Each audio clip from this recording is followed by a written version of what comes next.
बिस्मिल्लाहिर्रहमानिर्रहीम। अस्सलाम वालेकुम नादरीन, आप यूट्यूब चैनल देख रहे हैं। मैं इमरान खान हूँ।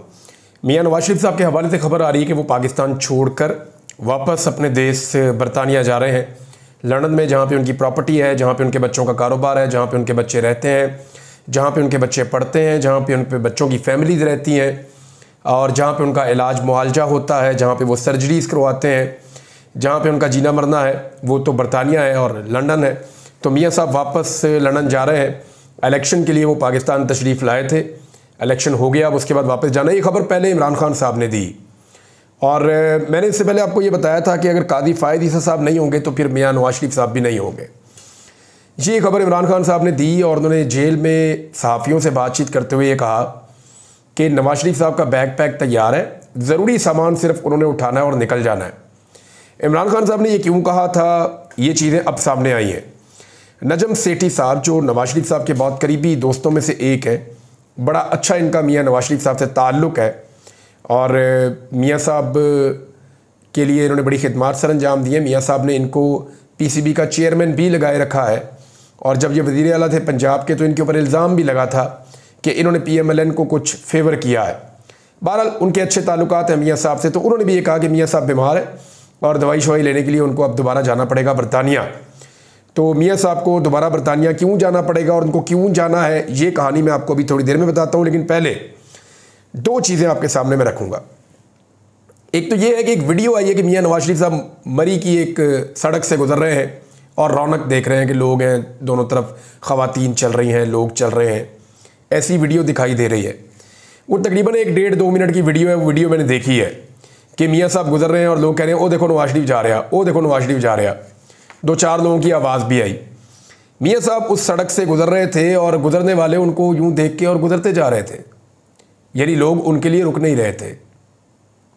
यानी थोड़े दिन पहले एक वीडियो आई जिसमें कुछ कारकुनों को दिखाया गया कि वो मियाँ साहब को देखकर रुके और उन्होंने कहा मियाँ साहब आपके लिए जान भी हाजिर है, आप ही पाकिस्तान की उम्मीद हैं, और बहुत सारी बातें की। लेकिन बाद में पाकिस्तान तहरीक इंसाफ के कारकुन बहुत तेज़ हैं सोशल मीडिया पर, उन्होंने निकाल दिया उन कारकुनों का पुराना रिकॉर्ड और दिखाया कि ये तो पाकिस्तान मुस्लिम लीग नून के डाई हार्ड वर्कर्स हैं और मियाँ साहब के पक्के कारकुन हैं जो सड़क के ऊपर उन्होंने ड्रामा किया। अचानक कोई इधर से भाग के आ रहा है, कोई इधर से भाग के आ रहा है, कोई वालिहाना किस्म का मियाँ साहब का वो दीवाना बन रहा है। तो ये सारे लोग, ऐसा लगता है कि वो चीज़ें तय करके की गई थी, बाज़ाहिर तो ऐसा ही लग रहा। अब बाज़ार के अंदर मियाँ साहब गुजर रहे हैं तो किसी और बंदे ने वीडियो बना के डाल दी। अब वहाँ मियाँ नवाज शरीफ साहब को कोई शख्स, जो लोग गुजर रहे हैं वो बस गुजर रहे हैं, ख़वातीन गुजर रही हैं, बच्चे गुजर रहे हैं, नौजवान गुजर रहे हैं, दुकानदार देख रहे हैं, ठीक है जा रहे हैं मियाँ साहब, लोगों को परवाह भी नहीं है। यानी 3 दफ़ा के वज़ीर आज़म ने डीले कर करके अपनी ये हालत कर ली है कि वो सड़क से गुजर रहे हैं और मरी के अंदर, जहाँ लोगों के पास वक्त भी होता है, लोग छुट्टी गुजारने जाते हैं और लोग मियाँ साहब को ज़्यादा घास नहीं डाल रहे, इक्का दुक्का, बहुत थोड़े लोग, ज़्यादातर लोग मियाँ साहब को घास नहीं डाल रहे। अब मैं एक चैलेंज करने वाला हूँ उन लोगों को जिन्होंने मियाँ साहब को लाकर बार बार रीलॉन्च किया है। इतनी दफ़ा मियाँ साहब को रीलॉन्च किया कि रॉकेट लॉन्चर ही ख़राब हो गया है, लॉन्च करने वाला जो लॉन्चर है वो ही ख़राब हो गया है। तो मियाँ साहब को बार बार उन्होंने रीलॉन्च किया। उनको सिर्फ मैं एक गुजारिश करता हूँ कि एक दिन के लिए ना मियाँ साहब को इलेक्शन में शिकस्त देने वाली यास्मीन राशिद साहिबा को जेल से निकालें और उन्हें पाकिस्तान की किसी भी सड़क से गुजार दें। ये मरी रोड की सड़क तो बहुत दूर की बात है ना, लाहौर की, कराची की, इस्लामाबाद की, रावलपिंडी की, चकवाल की, फैसलाबाद की, दीना की, कहीं की भी, मंडी बहाउद्दीन की, जिस मर्जी सड़क से आप यास्मीन राशिद साहिबा को ऐसे गुजार दें और अगर वहाँ ट्रैफिक ब्लॉक ना हो जाए, वहाँ पे लोगों का हुजूम ना लग जाए, तो आप मुझे कहिएगा। मियाँ साहब ने डीलें कर करके अपनी वो हालत कर ली है कि आज वो इमरान खान साहब तो बहुत दूर की बात है, बहुत दूर की बात है, यास्मीन राशिद का भी मुकाबला नहीं कर सकते। ये हालात पैदा हो गए मियाँ नवाज शरीफ साहब के लिए।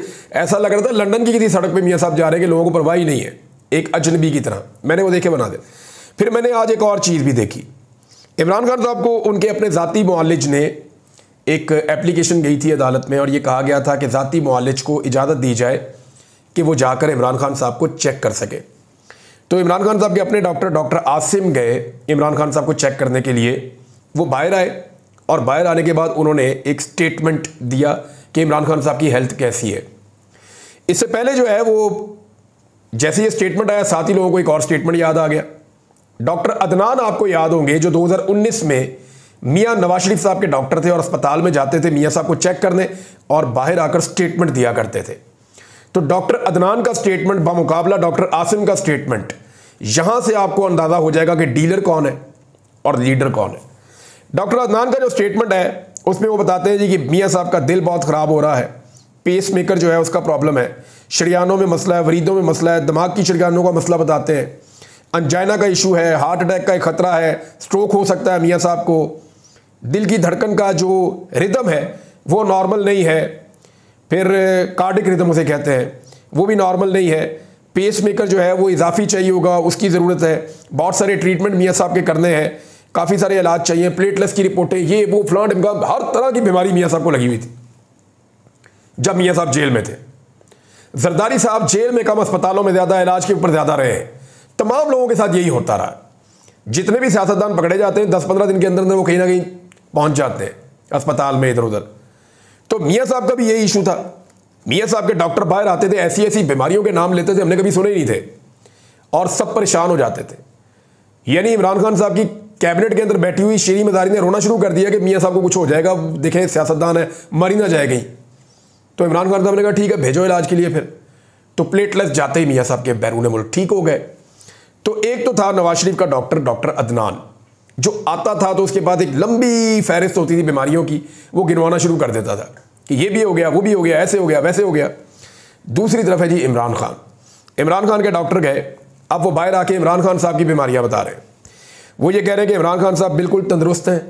वो ये बता रहे हैं इमरान खान साहब बड़ी हाई स्पिरिट के अंदर हैं। वो ये बता रहे हैं कि इमरान खान साहब ने कहा कि मैं जेल में आदी हो चुका हूँ, एडजस्ट हो गया हूँ, मुझे अब कोई तकलीफ यहाँ पे नहीं है। इमरान खान साहब की दिल की धड़कन उन्होंने कहा जी 48 थी, लेकिन उन्होंने ये बताया कि जब वो अपने सेल में होते हैं, बिल्कुल नॉर्मल होते हैं, तब डॉक्टर चेक करने आता है तो ये 44 तक भी होती है, बहुत नॉर्मल है, ज़बरदस्त है। ब्लड प्रेशर उन्होंने कहा जी इमरान खान साहब का इस उम्र में 110 एंड 70 होना, 70 नीचे का और 110 ऊपर का, ये तो एक मिरेकल ही है। यानी एक आदमी जो है वो इस उम्र का आदमी और ऐसा शानदार उसका रिकॉर्ड निकलना ब्लड प्रेशर का, ये भी बड़ी कमाल चीज़ है। साथ ही डॉक्टर साहब ने कहा कि जी वो मुस्कुरा रहे थे और वो कह रहे थे मुझे कोई प्रॉब्लम नहीं है यहाँ पे। तो ये है जी इमरान खान का डॉक्टर। अब आप दोनों के अंदर फ़र्क देख लें। मियां साहब का डॉक्टर क्यों चिल्लाता था बीमार हो गया, ये हो गया, वो हो गया? इसलिए कि वो ये चाहता था कि मियां साहब ने जेल में रहना ही नहीं है, तो कड्डो यार मैनू इत्थों, मैं तंग आ गया हूँ। दूसरी तरफ इमरान खान साहब हैं, वो ये कहते हैं प्रॉब्लम कोई नहीं है, डंबल भेज दो। अंदाज़ा करें आप, पूरे पाकिस्तान को आगे लगा के, पूरे पाकिस्तान की नींदें हराम करके, यानी पूरे पाकिस्तान के अंदर लोग जो हैं उनको मुसीबत पड़ी हुई है कि जलसे का क्या बनेगा, इसका क्या बनेगा, उसका क्या बनेगा, आईनी तरमीम होने जा रही है, फलां खेल होने जा रहा है। इमरान खान का तवक्कल देखें, वो ये कह रहे हैं जी मैं जेल में हूँ, जब तक फिटनेस पे काम करते हैं मुझे डंबल भेज दें, मैंने ज़रा एक्सरसाइज करनी है। ये एक्चुअली बहुत मजबूत आसाब का आदमी ये काम कर सकता है। मैं आपको रीज़न देता हूँ। देखिए इमरान खान के बारे में जब भी ये तासुर बनाया जाता है ना कि इमरान खान जेल से बाहर आना चाहते हैं, या वो फ्रस्ट्रेट हो रहे हैं, या वो जल्दी आना चाहते हैं, नई नई स्टोरीज दी जाती हैं कि जी पहले कहते थे 15 दिन में, पहले 3 दिन कहते थे, फिर 15 दिन कहते थे, फिर 3 महीने कहते थे, फिर 6 महीने कहते थे, फिर ये कहते थे कि इलेक्शन के बाद टूट जाएगा, इलेक्शन के बाद भी वही हुआ, फिर कहते थे बजट के बाद टूट जाएगा, बजट के बाद कुछ नहीं हुआ, फिर कहते थे 1 साल की जो एक लिमिट होती है ना, जब 1 साल पूरा होता है तो बंदा टूट जाता है, फिर नहीं टूटा। यानी जब जब इमरान खान के खिलाफ एक नया बयानिया घड़ा गया कि इमरान खान कमज़ोर पड़ रहे हैं जेल में, तब तब इमरान खान ने थोड़ा मारा। अब इमरान खान साहब ने 2 काम ऐसे किए। एक तो उन्होंने फौरी तौर पे किताबें मंगवाई और डंबल मंगवाए। उन्होंने कहा डंबल पहुँचाओ और किताबें पहुँचाओ, मैं इधर ही हूँ, मैं कहीं नहीं जा रहा। दूसरा, इमरान खान साहब ने अपने डॉक्टर को बुलाया और उनको बताया कि मुझे चेक कर ले और बाहर जाके बता मैं बिल्कुल ठीक हूँ। अब ये जो 2 चीज़ें हुई हैं ना, इनसे एक तासुर गया है कि इमरान खान बहुत मजबूत है, वो हार नहीं मान रहे, वो सरेंडर नहीं कर रहे और वो किसी डील के चक्कर में नहीं है। हाँ, बातचीत करने का इमरान खान साहब अक्सर कहते हैं, जिसका मतलब कुछ लोग कुछ और लेते हैं, क्योंकि मियां साहब जो है वो डील करते रहे हैं, हमेशा पाकिस्तान में डीलें ही होती रही है, तो सब लोग यही समझते हैं कि जब भी कोई सियासतदान बातचीत करता है तो वो डील ही होती है। तो डील होती है जी इक़्तिदार के लिए, जैसे ये मरीम नवाज़ ने की है, शहबाज शरीफ ने की है, नवाज शरीफ ने की है, ये बाकी PDM की सारी जमातों ने मिलकर की है। अच्छा, एक तासुर और बनाया जा रहा है। मियां साहब पाकिस्तान से बाहर क्यों जा रहे हैं, जरा वहां पे आ जाए, फिर मैं आपको बताता हूँ तासुर क्या है।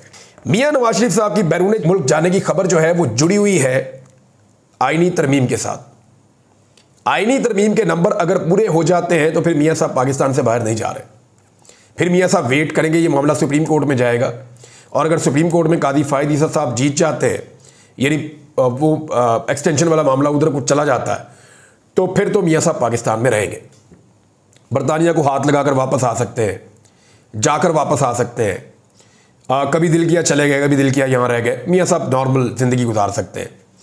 लेकिन अगर ये नंबर पूरे नहीं होते और आईनी तरमीम नहीं हो सकती, तो फिर मैं आपको बता रहा हूँ कि मियाँ साहब पाकिस्तान से चले जाएंगे अपने देश और फिर बरतानिया में रहेंगे, फिर वो यहाँ पे नहीं रहना चाहेंगे। मैं आपको ये क्लियरली बता रहा हूँ। अब ज़रा नंबर गेम के ऊपर आ जाएं। बड़ी इंटरेस्टिंग सिचुएशन है जो मैंने अब निकाली है और कुछ मैंने कानूनी माहिरीन से पूछा है। हाउस के अंदर जितने मर्जी लोग कम हो, मिसाल के तौर पे 342 मेंबर्स का हाउस है, फ़र्ज़ करें 341 का 42 का हाउस है, 172 के नंबर चाहिए सिंपल मेजॉरिटी के लिए, 2/3 अक्सरियत के लिए चाहिए कौमी असेंबली में 224 नंबर। अगर हाउस के अंदर से 30-40 बंदे कम भी है ना, फिर भी 2/3 अक्सरियत के लिए 224 नंबर ही चाहिए होंगे। ये बात तो एक अब कंफर्म कर लें, एक आईनी मसला है कि 200, क्योंकि मैंने अभी कुछ लोगों से पूछा, उन्होंने ये कंफर्म किया अब तक कि 224 का फिगर ही चाहिए होगा जब भी हुकूमत ने कोई आईनी तरमीम करनी होगी। तो क्या हुकूमत के पास 224 नंबर है? तो मैं आपको बता देता हूं। नेशनल पार्टी की 1 सीट हुकूमत के पास है, पीपल्स पार्टी की 68 है, PMLN की 110 रह गई है क्योंकि इनसे मखसूस नशिस्तें चली गई ना। MQM पाकिस्तान की 22 और बलूचिस्तान अवामी पार्टी की 1 और PMLQ की 5, IPP की 4 और ज़ियाउल हक पार्टी की 1, तो 212 सीटें। 12 सीटें इनकी कम है। PMLN की अभी भी 12 सीटें कम हैं जो इनको चाहिए अपने नंबर पूरे करने के लिए। अब अपोजिशन के अंदर ANP है, फजलुर रहमान साहब हैं, PTI है और उनके साथ जो है वो 1-2 जमातें और हैं। यहाँ पे जो फजलुर रहमान साहब की पार्टी है उनके पास 8 सीटें हैं। अगर ये 8 सीटें दे भी देते हैं फिर भी नंबर पूरे नहीं होते। कुछ भी कर लें, ANP को भी ले ले, फजलुर रहमान साहब को भी ले ले। अव्वल तो फजलुर रहमान साहब से जाके जरदारी साहब मिले और मुझे बड़ी हैरत हुई है और बड़ी खुशगवार हैरत हुई है कि फजलुर रहमान साहब ने कहा जी अब हम बहुत दूर निकल चुके हैं और अब इस हुकूमत को मैं वोट नहीं कर सकता, क्योंकि फजलुर रहमान साहब से बकौल मीडिया की रिपोर्टिंग के आसिफ अली जरदारी साहब ने मदद मांगी कि आप सेनेट में और कौमी असम्बली में हमारी मदद करें ताकि हमें 2/3 अक्सरियत मिल जाए। देखें कादी फ़ायद ईसा साहब ने आपको कितनी इज्जत दी सुप्रीम कोर्ट ऑफ पाकिस्तान में। तो हम चाहते हैं कि एक अदलिया के हवाले से आइन में तरमीम हो जाए तो आप उसमें हमें मदद फराहम करें। तो उस पर जो है वो फजलुर रहमान साहब ने कहा जी बहुत दूर निकल गए, मैं माजरत चाहता हूँ, मैं आपकी मदद इस पर नहीं कर सकता। अब अगर फजलुर रहमान साहब मदद देते भी हैं और बाकी जमातें नहीं देती फिर भी कोई फ़ायदा नहीं, फिर भी वोट लेने पड़ेंगे पाकिस्तान तहरीक इंसाफ के उन 41 आज़ाद उम्मीदवारों में से 3-4 लोगों के जो वोट अभी भी मुतनाज़ हैं, वहाँ प्रॉब्लम है। अच्छा, अब अगर आप सेनेट पे आ जाते हैं तो सेनेट की सिचुएशन बड़ी दिलचस्प है। सेनेट में इस वक्त हुकूमती इत्तेहाद के पास 57 का फिगर है, 57 यानी 57 का फिगर है और इनको 69 का फिगर चाहिए एटलीस्ट 2/3 अक्सरियत के लिए। सेनेट में 69 चाहिए, है इनके पास कितना? 57। 69 या आप समझ ले, हाँ 69 ही चाहिए ऑलमोस्ट। तो 57 का इनके पास फिगर है। अब 12 सेनेटर इन्होंने कहां से पूरे कर दें? 4 सेनेटर JUI के पास है, फजलुर रहमान साहब के पास, उन्होंने तो इनकार कर दिया। 3 सेनेटर ANP के पास है और ANP अपना वोट डालती है नहीं डालती है एक अलग बात है। बाकी जो है वो उनके पास सेनेटर नहीं है अपने। बलूचिस्तान अवामी पार्टी से एक मांग लेंगे इधर उधर, 2/3 अक्सरियत पूरी नहीं हो रही। हाँ, अगर खैबर पख्तूनख्वा में सेनेट का इलेक्शन हो जाता है तो वहां से 3 सीटें मिल सकती हैं, जिनमें से एक फजलुर रहमान साहब को मिल सकती है, एक पीपल्स पार्टी और एक नून लीग को, वो भी तब जब वहां पे बिला मुकाबला इलेक्शन करवा दिया जाए। और अगर मुकाबला हुआ इलेक्शन का तो फिर उनको 2 सीटें मिलेंगी, जिनमें से एक फजलुर रहमान की होगी और एक दोनों जमातों में से एक जमात की होगी। तो फजलुर रहमान साहब जो हैं वो तो वोट डालने से इनकार कर चुके हैं, उनके 5 वोट हो जाएंगे, वो पहले ही इनकार कर चुके हैं। तो सेनेट में भी इनके नंबर पूरे नहीं हो रहे। अब इनके नंबर पूरे कैसे होंगे, ये है एक सबसे बड़ा सवाल। अगर तो ये नंबर पूरे हो जाते हैं या करवा दिए जाते हैं तो ऐसी सूरत में मियां नवाज शरीफ साहब पाकिस्तान में रुकेंगे, अपना स्टे बढ़ाएंगे कि ठीक है जी नंबर पूरे हो गए। लेकिन ये मामला हर सूरत में नंबर पूरे होने की सूरत में भी, क्योंकि नंबर तो पूरे होने नहीं है। अब तक की इतला के मुताबिक मैं आपको बता रहा हूं नंबर पूरे नहीं होने। जो आईनी पोजीशन है, जो नंबर गेम है, उसमें नंबर पूरे नहीं हो रहे। हाँ, नंबर पूरे करने का एक तरीका है कि कोई 2 नंबरी हो जाए इसमें, फजल रहमान साहब भी मिल जाए, ANP भी मिल जाए, जाके सेनेट में वहाँ पे खैबर पख्तूनख्वा में सेनेट का इलेक्शन करवा के वहाँ से ज़्यादा सीटें बंदे खरीद के ले ली जाए, एक अजीब बंडी लगाई जाए, तो शायद हो सकता है कि नंबर पूरे हो जाए। इम्कान नहीं है। और अगर ये नंबर फ़र्ज़ करें पूरे हो जाते हैं तो फिर ये मामला जाएगा सुप्रीम कोर्ट ऑफ पाकिस्तान में। वहाँ पे काजी फायज़ ईसा साहब इस वक्त तक भी अक़लियत में है। उनके पास वहाँ पे सुप्रीम कोर्ट में 2 एडहॉक जजेस आने के बावजूद, 3 नए जजेस आने के बावजूद 5 जजेस मजीद आ चुके हैं, लेकिन 19 जजों में भी अभी उनके पास अक्सरियत नहीं है, वो अक़लियत में है। और मंसूर अली शाह साहब जो हैं वो अक्सरियत में है। अब लोग ये कह रहे हैं कि मंसूर अली शाह साहब का रास्ता रोकना इस वक्त मुमकिन नहीं है, वो तकरीबन नामुमकिन है। फ्रस्ट्रेशन का यानी इस सिचुएशन में नवाज शरीफ साहब का निकलना ही बनता है, और इसलिए अब वो बैग पैक वाली बात हो रही है, या नजम सिटी साहब माहौल बना रहे हैं कि डॉक्टर उधर जाना होगा। लेकिन आप अंदाज़ा कर लें कि निज़ाम कितनी बुरी तरह इमरान खान से शिकस्त खा गया है। उसकी मिसाल मैं आपको दे देता हूँ कि आज पाकिस्तान टेलीविज़न पे एक मैराथन ट्रांसमिशन चल रही थी, और उसमें टॉपिक पता क्या था? नंद और भाभी की लड़ाई। यार ये तो हर घर में होती है पाकिस्तान के, ये तो बड़ा एक ऑब्वियस सी चीज़ है पाकिस्तान की सोसाइटी में, इंडिया की सोसाइटी में। नंद और भाभी के अंदर छोटा मोटा इख्तलाफ चलता रहता है। नंद और भाभी के इख्तलाफ के ऊपर हमारे यहाँ पे ट्रांसमिशंस चल रही हैं, क्योंकि इन्हें इमरान खान के खिलाफ कुछ नहीं मिला, कुछ नहीं मिला इमरान खान के खिलाफ। जब ये कुछ नहीं कर सके तो अब ये बता रहे हैं जी कि अलीमा खान और बुशरा बीबी उनमें इख्तलाफात हैं। और भाई जो बंदा खबर देने वाला है ना, जिस सिक्योरिटी ज़राए की बात हो रही है, ज़रा उससे पूछो कि उसके अपने घर में ये लड़ाई है या नहीं। पाकिस्तान के हर घर के अंदर, चाहे वो पाकिस्तान का कोई टॉप का ऑफिशियल है वहां से लेके चाहे कोई नीचे चपड़ासी है वहां तक, हर बंदे के घर के अंदर ये नंद भाभी की लड़ाई तो है। ये एक ऑब्वियस चीज है। औरतें जहां पे होती है वहां उनके अंदर छोटी मोटी खटपट चलती है। अब उसको लेकर कौमी सलामती का एक मसला बना दिया गया, और उसके ऊपर तशवीश की लहर दौड़ गई। बड़े बड़े तजियाकार, दिफाई तजियाकार उसके ऊपर बीपर दे रहे हैं टीवी के ऊपर। यानी अगर इमरान खान के साथ लड़ाई में आप इस लेवल तक पहुंच गए हैं ना, तो मेरा मशवरा है कि फिर उससे हार मान लें, शिकस्त अपनी तस्लीम कर लें। और एक चीज़ मैं आपको और भी बताता हूँ कि बरतानवी सफ़ीर के ख़िलाफ़ एक कंपेन इस वक्त लॉन्च की गई है, और ये कहा जा रहा है कि वो इमरान खान साहब के लिए कहीं लॉबिंग कर रही हैं। तो मैं आपको ये बता देता हूँ, ये खबर गलत है, ये खबर गलत है। इनकी सबसे ज़्यादा मुलाकातें शरीफ ख़ानदान के साथ हैं, और जो चीज़ें हैं वो आप सारे लोग जानते हैं। पहले पाकिस्तान तहरीक इंसाफ भी इस किस्म की तनकीद करती रही है, लेकिन एक चीज़ मैं आपको बताऊँ कि नवाज शरीफ साहब ने 2-3 जगह पर अपनी इस ख्वाहिश का इजहार किया है कि कोई तरीक़ाकार करके ऑक्सफोर्ड यूनिवर्सिटी के इलेक्शन से इमरान खान को बाहर करवाएं। 2-3 जगह पे मियाँ साहब ने इस बात का इजहार किया है कि इमरान खान को ऑक्सफोर्ड यूनिवर्सिटी के चांसलर का इलेक्शन नहीं लड़ना चाहिए। वजह बताते हैं जी कन्विक्टेड है, ये वो कहानियाँ सुनाते हैं, लेकिन मियाँ साहब कामयाब नहीं हो रहे। अब फ्रस्ट्रेशन है, गुस्सा तो आएगा, लोगों के खिलाफ आप कीचड़ भी उछालेंगे, लेकिन होना कुछ नहीं। अभी इमरान खान को फेवरेट कैंडिडेट कहा जा रहा है उस इलेक्शन का, तो इमरान खान का रास्ता रोकना मुश्किल है। तो नाज़रीन, इस सिनेरियो में ना एक और भी चीज़ साबित करने की कोशिश की जा रही है कि शायद कोई एस्टेब्लिशमेंट और इमरान खान में डील हो रही है। तो ऐसा नहीं है नाज़रीन, हालात उस तरफ चले गए हैं कि अब किसी के पास कोई और ऑप्शन बचा ही नहीं। इमरान खान ने अपने हिस्से की मार इतनी ज़्यादा खा ली है और इतना ज़्यादा बर्दाश्त कर लिया है, इस निज़ाम के साथ लड़ाई इस हद तक लड़ ली है कि अब वो जीत के करीब पहुँच गया है। अब तक के लिए इतना ही। अपना ख्याल रखिएगा, अपने इस चैनल का भी। अल्लाह हाफ़िज़।